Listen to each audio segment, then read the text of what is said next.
আজকের গল্পটা এক ছোট্ট পাখিকে নিয়ে আর তার এক জাদুকরী সফর।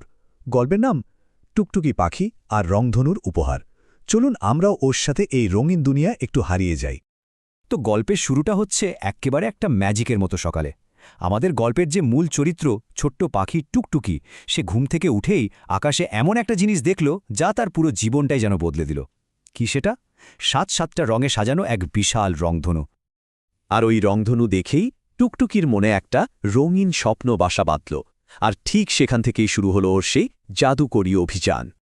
রংধনুটা দেখে টুকটুকির ছোট্ট মনে, বুঝলেন তো, একটাই ইচ্ছে দানা বাঁধল।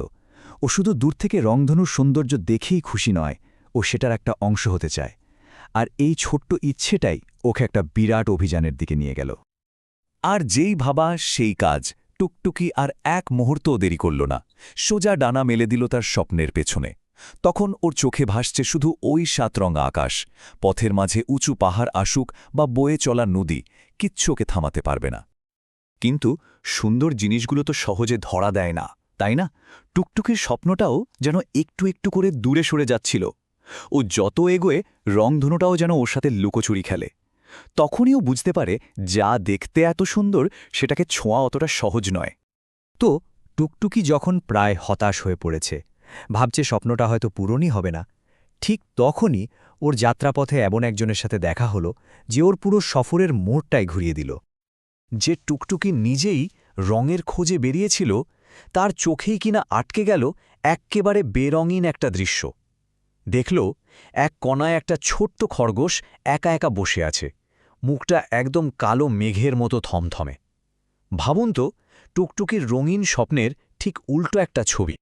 এক মুহূর্তের জন্য টুকটুকি নিজের স্বপ্নের কথা ভুলেই গেল। ওর কাছে তখন ওই খরগোশের মন খারাপটাই সবথেকে বড় হয়ে উঠল। আর তাই ও এগিয়ে গিয়ে যে ছোট্ট প্রশ্নটা করল, সেটাই ছিল বন্ধুত্বের দিকে বাড়িয়ে দেওয়া প্রথম হাত। এবার টুকটুকি একটু ভাবল, একদিকে ওর নিজের সেই সাতরঙা স্বপ্ন, আর অন্যদিকে এক নতুন বন্ধুর বেরঙিন ফ্যাকাশে একটা পৃথিবী। ও একটা অনেক বড় সিদ্ধান্ত নিল।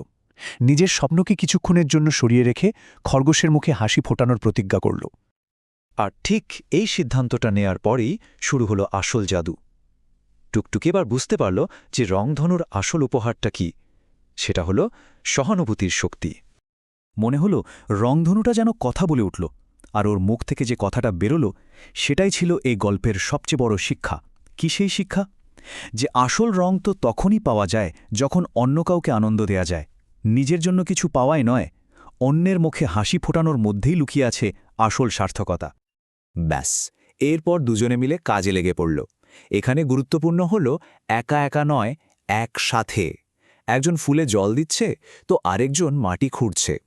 আর কাজ করতে করতে তাদের একসাথে গান গাওয়ায় মনে হলো যেন বাগানের সব মন খারাপ দূর হয়ে যাচ্ছে।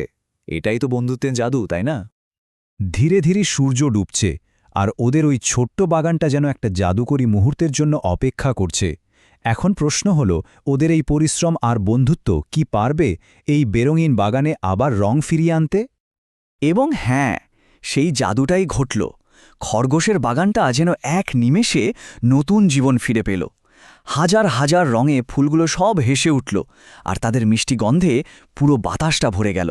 আর সবচেয়ে বড় কথা, টুকটুকির বন্ধুর মুখেও ফুটে উঠল চড়া একটা হাসি। কিন্তু আসল চমকটা তো তখনও বাকি ছিল, আর সেটা ঘটল টুকটুকির সাথে। যে রঙের জন্য ও এতগুলো পাহাড় নদী পার হয়ে এসেছিল, সেই রংধনুর সাতটা রং এখন ওর নিজের ডানায়। ভাবা যায়?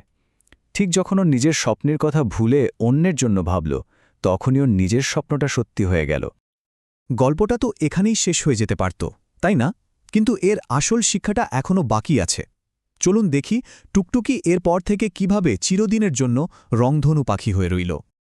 এরপর থেকে টুকটুকি আর শুধু একটা সাধারণ পাখি রইল না, সবাই ওকে একটা নতুন নামে ডাকতে শুরু করল, রংধনু পাখি। কারণ ও এমন একজন যে শুধু আকাশে নয়, বন্ধুদের মনেও রং ছড়ায়, তাদের মুখে হাসি ফোটায়। তাহলে এই পুরো গল্পটার সারমর্ম কি দাঁড়ালো? খুব সহজ, কিন্তু অনেক গভীর একটা কথা। জীবনের আসল রং বা সত্যিকারের আনন্দ কিন্তু নিজের জন্য কিছু পাওয়ার মধ্যে নেই, বরং অন্যের পৃথিবীতে একটুখানি রং ছড়িয়ে দেওয়ার মধ্যেই লুকিয়ে আছে। টুকটুকির এই গল্পটা শেষে আমাদের সবার জন্য একটা প্রশ্ন রেখে যায়। আমাদের চারপাশেও তো এমন কত বেরঙিন বাগান আছে, কতজনের মনে মেঘ জমে আছে। আমরা কিভাবে আমাদের নিজেদের জগতে একটু রং ছড়াতে পারি, ভাবার বিষয়, তাই না?